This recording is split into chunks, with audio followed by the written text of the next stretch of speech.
Le 21 septembre, l'accord de libre-échange entre l'Union européenne et le Canada, autrement appelé CETA, est provisoirement entré en vigueur avant que les parlements nationaux aient pu se prononcer sur son contenu. Le CETA a été négocié pendant 10 ans par des commissaires européens non élus et dans la plus grande opacité. Hormis les négociateurs, personne n'a eu accès au texte discuté et aucun représentant des salariés n'a été consulté. Plus grave, cet accord crée une justice parallèle, un tribunal de règlement des différends supranationales qui remet en question le droit des États à légiférer.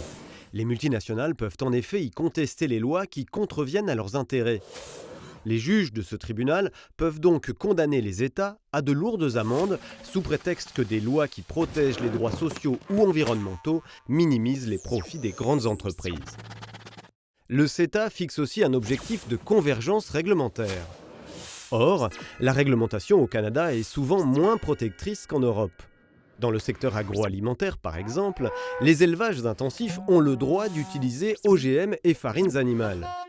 De nombreux autres secteurs comme l'automobile sont touchés par cet accord qui, au prétexte d'harmonisation, encourage le dumping social et le nivellement par le bas des réglementations sociales.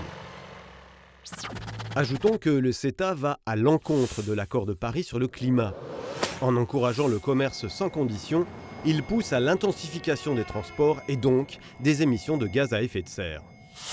FO s'est fermement opposé à cet accord dès son origine. Les syndicats canadiens et la Confédération européenne des syndicats l'ont également condamné. Pour FO, la primauté donnée aux intérêts économiques sur les droits des salariés et des citoyens est inadmissible.